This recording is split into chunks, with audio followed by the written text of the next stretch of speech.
बिस्मिल्लाहिर्रहमानिर्रहीम। आज हम शुरू करेंगे जीम लिखना कतों के साथ।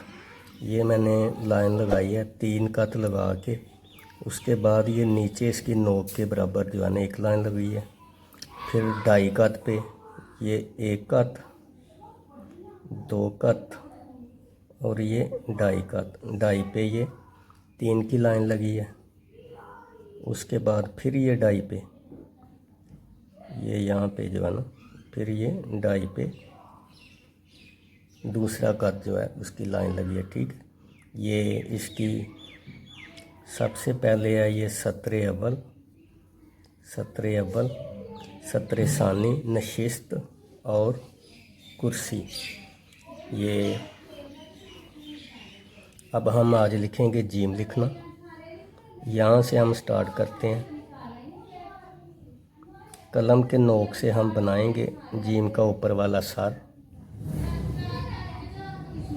कलम के ऊपर से बना के अब नोक के साथ ही हम इसे नीचे को लेके आएंगे ऐसे।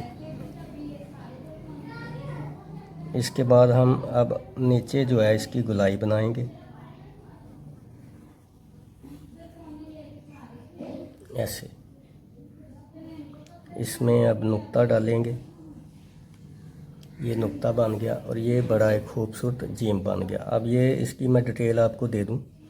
ये 1.5 कत बनेगा यहाँ पे जो है ना, ये इसकी लाइन जो ऊपर वाली है ये 1.5 कत बनेगी।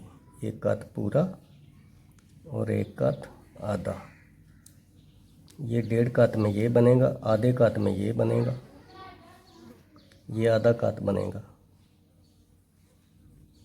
अब यहाँ तक इसका ये जो हिस्सा इसका 1.5 कत होगा या 1.25, ये होगा इसका 3 कत। 1, 2 और 3। ये 3 कत इसका खला होगा आपस में नोक का और सिरे का। और ये जो चीज़ है ये भी 3.25 कत होगी।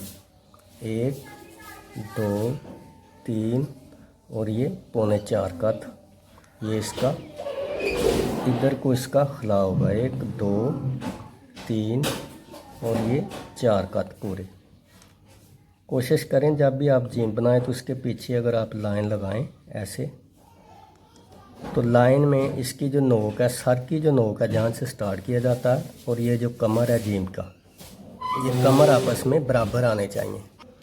इस तरह ये आपका जीम बड़ा खूबसूरत मुकम्मल हो जाएगा। मैं एक दफ़ा फिर जीम आपको बना के दिखा देता हूँ।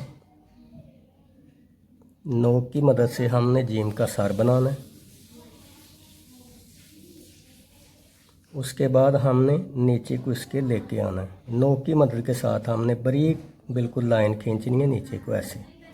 अब ये चीज़ देखें, इसकी जो कमर है ना, ये अगर हम सीधी वर्टिकल लाइन लगाएं तो दोनों चीज़ें लाइन के साथ अटैच करेंगी।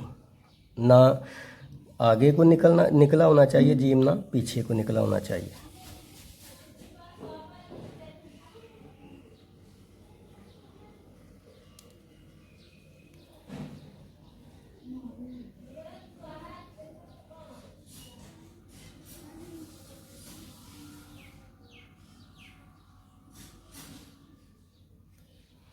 ना जीम आगे को निकले और ना जीम पीछे को ज़्यादा जाए कि ये बुरा लगे।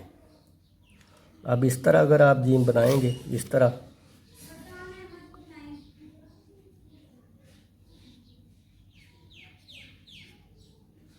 यहाँ से लेके इधर को लेके आगे जीम को ऐसे, तो ये जब लाइन हम पीछे लगाएंगे तो ये बिल्कुल बुरा लगेगा। तो डियर स्टूडेंट, आपने कोशिश करनी है कि ये जो चीज़ है ना बहुत आगे हो ना बहुत पीछे हो। इसके पीछे भी इस तरह अगर हम इधर से लें तो बहुत ज़्यादा, अगर हम पीछे इसको लेके आएंगे इस तरह अगर हम लिखेंगे तो ये भी बुरा होगा, ये सही नहीं लिखा जाएगा। ये दोनों जो तरीके हैं ये बेस्ट हैं। इस तरह से आप अगर जीम लिखेंगे तो आपका जीम खूबसूरत लगेगा और अपनी पूरी कंपोजिशन में, अपनी शक्ल में बैठेगा, ज़्यादा देखने वाले को अच्छा लगेगा।